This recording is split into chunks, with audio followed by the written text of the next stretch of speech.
Warrior Daughter Saint. On a frigid February morning in 1974, Father Niall Bresnahan called the 23 women who composed the staff of B&B Books into his office and announced that Sister Martin de Porres, O.P., would be arriving shortly. Everyone was excited and, to tell the truth, a little bit nervous. Although Sister Martin was a local girl, she had been born right there in Dubuque. Most of the staff could recall a moment or two in grade school when Sister Martin's scholarly distinctions and international career had been held up as an imposing exemplar, the almost inconceivable but still just possible model of what a smart, studious Catholic girl could achieve.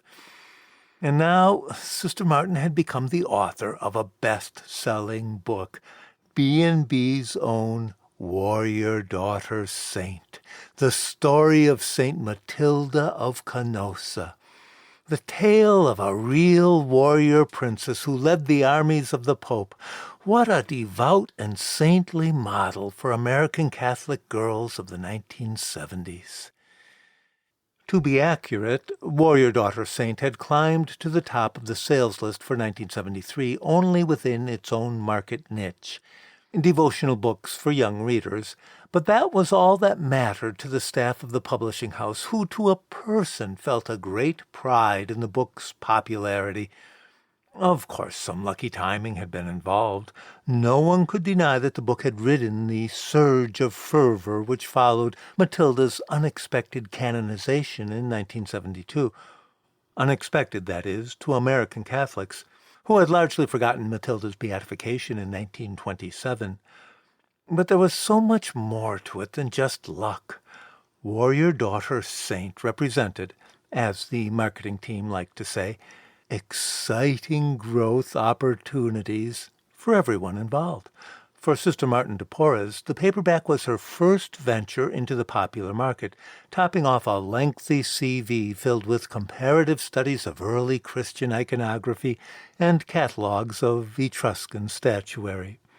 For B&B Books, it was the first release under its new imprint, Marcelina's Bookshelf, Empowerment Through Faith, Not Feminism, a line of inspirational texts for teenage Catholic girls that showed every promise of becoming a successful ministry. And for the publisher, Father Niall Bresnahan, it represented a special milestone. It was the first title to be released by Burke and Benedict Books, to be written by anyone other than himself. Father Bresnahan reminded his staff of the sad situation that had brought Sister Martin back to Iowa, and they all nodded in respectful understanding. All the more reason, they murmured to one another as they filed out of Father Bresnahan's corner suite, to open their offices and extend their hospitality to this remarkable woman. One employee lingered behind. It was Nora Eunice Magliano, who, as Father Bresnahan well knew, was the niece of Sister Martin de Porres. Less than 2 years before, Nora Eunice Magliano had started working at B&B Books as a typist. Now she was regarded around the office as a force to be reckoned with. In fact, though her paycheck did not as yet reflect her added responsibilities, Nora Eunice Magliano had become the informal editorial director of Marcelina's Bookshelf. It was she who had brought the nearly perfect typescript of Warrior Daughter Saint to the new imprint of B&B Books, and it was she who had conducted all communication with Sister Martin through beautiful handwritten letters, which Nora Eunice had received at the home of her grandmother, Nora Quinn Larkin, who was, of course, Sister Martin's mother, and whose death was the sad occasion that had summoned Sister Martin de Porres back to this part of the world. "Now, Nora Eunice," said Father Bresnahan, "shouldn't you be at home with your family so? The services were only yesterday, were they not?" "I have important work to do," said Nora Eunice, "but I just want to say that I don't think my aunt will be able to visit us today. The Cincinnati Dominicans, they have very rigid rules, I'm sure you know, and Sister Martin, well, she was only given permission to attend the funeral. Nothing more. That's what she told us last night. Don't you worry yourself about that, my child, said Father Bresnahan. I have a few Dominican friends in Rome still, and they helped me open, shall we say, a dialogue.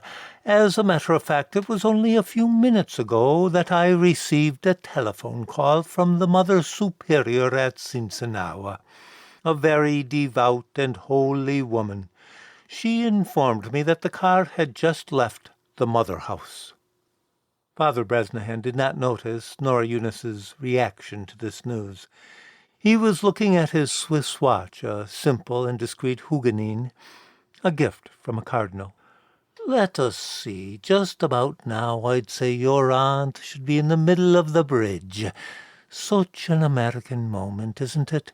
Crossing the Mississippi River. Well, said Nora Eunice, that's wonderful. And without taking her leave, she turned and went back to the typing pool.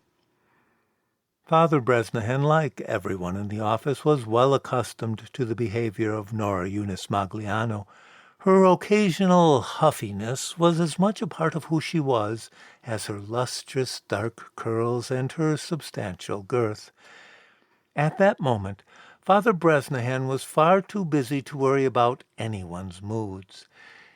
His attention was focused on the imminent arrival of Sister Martin de Porres, this nun whose scholarship was rumored to match his own, and whose book had outsold his last two.